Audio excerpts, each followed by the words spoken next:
Hello dear students. तो इस video में हम आपका कक्षा 8 का प्रश्नावली 1.1 के क्वेश्चंस को सॉल्व करेंगे। तो चलो शुरू करते हैं। सबसे पहले देखो क्वेश्चन नंबर 1। इसमें हमसे कहा गया है निम्नलिखित प्रत्येक में गुणन के अंतर्गत उपयोग किए गए गुणधर्म यानी कि गुण का नाम लिखिए।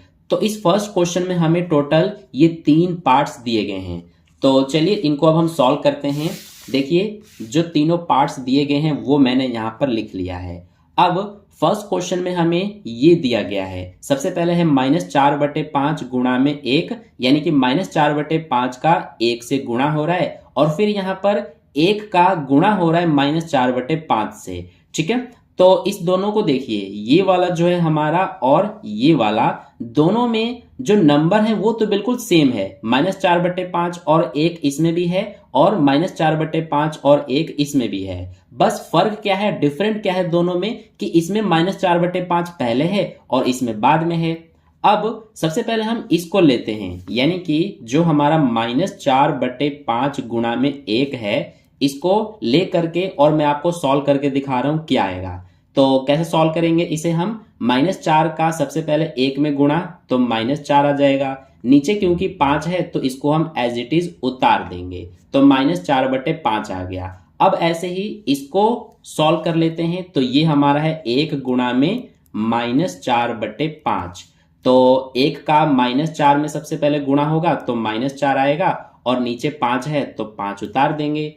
अब इन दोनों को ध्यान से देखिए, इसका आंसर भी -4/5 और इसका आंसर भी -4/5 ही आ रहा है, यानी कि दोनों का आंसर सेम ही आ रहा है। ठीक है, ऐसा क्यों हुआ?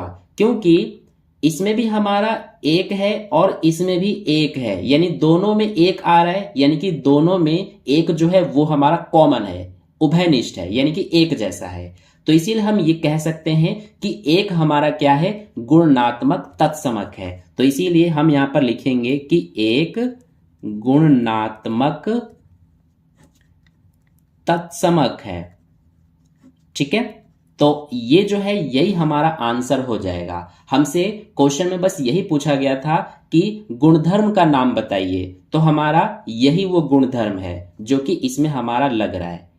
ठीक है, तो इसीलिए फर्स्ट का आंसर हो जाएगा 1 गुणात्मक तत्समक है। तो ये हो गया हमारा आंसर कंप्लीट। आई होप आपको ये समझ में आ गया कि कैसे हमारा ये फर्स्ट पार्ट सॉल्व हुआ है।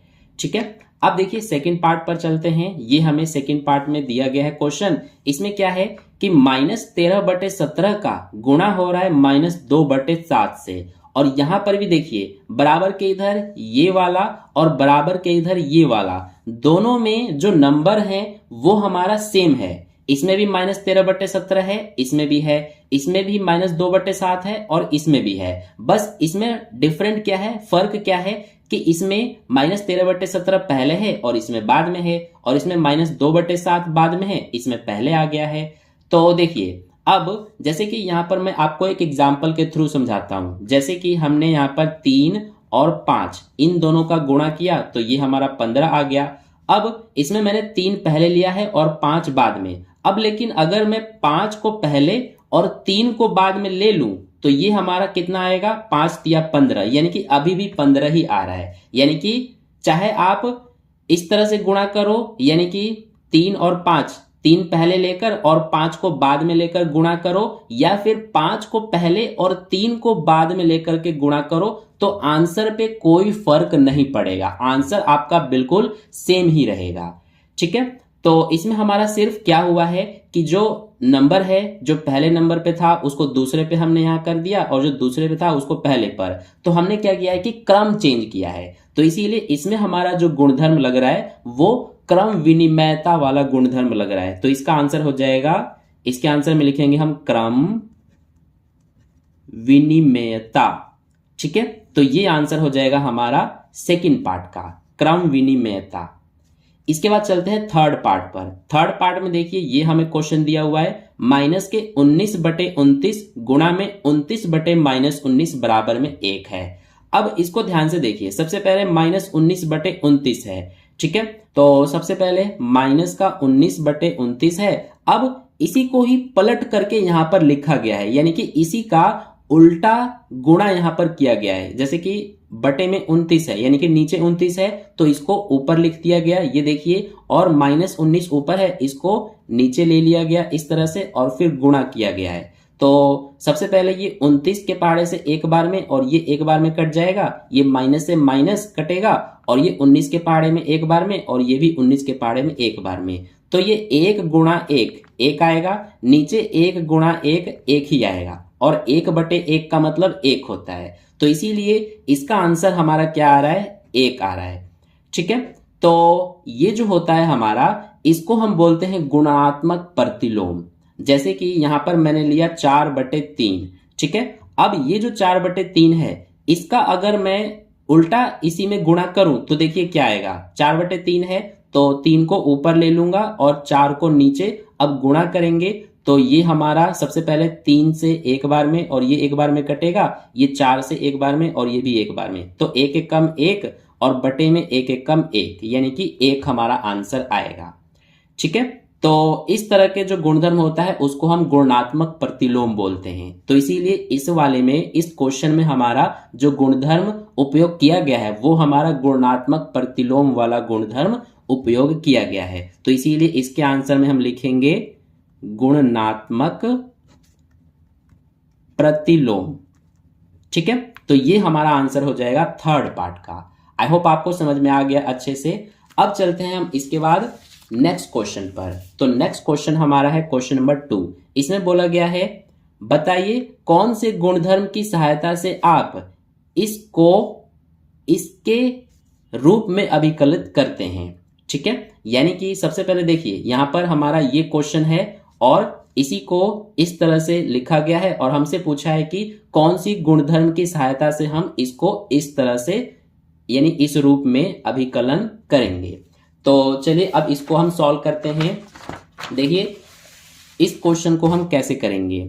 ये हमारा क्वेश्चन नंबर 2 है। हमें जो दिया है वो हम लिख लेते हैं। हमें 1/3 गुणा में 6 गुणा 4/3 ये दिया गया है, और फिर यहाँ पर बराबर का निशान लगा करके, और आगे हम लिखेंगे जो हमें दिया है 1/3 गुणा 6, और फिर गुणा में 4/3।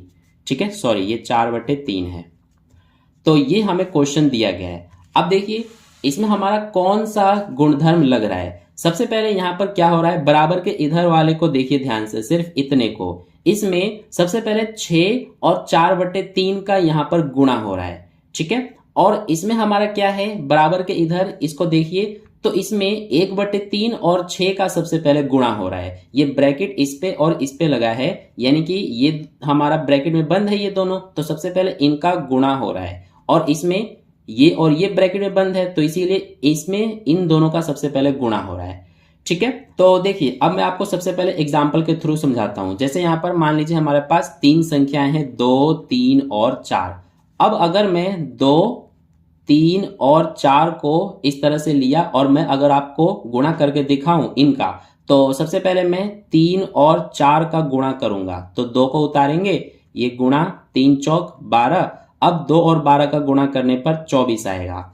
अब ऐसे ही मैं क्या करूंगा, अब कि 2, 3 और 4 को लेकर के अब सबसे पहले 2 और 3 का गुणा करूंगा, तो ये हो जाएगा 2 तिया 6, गुणा में क्या है 4, तो ये हो जाएगा 6 चौक 24। देखिए 24 इस तरह से भी आया और 24 इस तरह से भी, यानी कि दोनों में से किसी भी तरीके से जब आप करोगे तो आपका आंसर एक जैसा ही आएगा, सेम आएगा। ठीक है, इसमें हमने बाद की दोनों संख्याओं को सबसे पहले गुणा किया था, लेकिन इसमें शुरू की 2 संख्याओं को सबसे पहले हमने गुणा करके आंसर निकाला, तो आपने देखा कि आंसर दोनों ही सिचुएशन में एक जैसा ही आया है।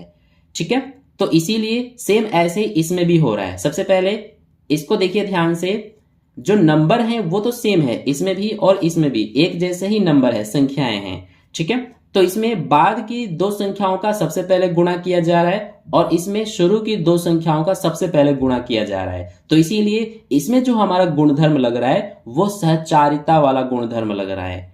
ठीक है, तो सहचारिता ये हमारा आंसर हो जाएगा सेकंड क्वेश्चन का।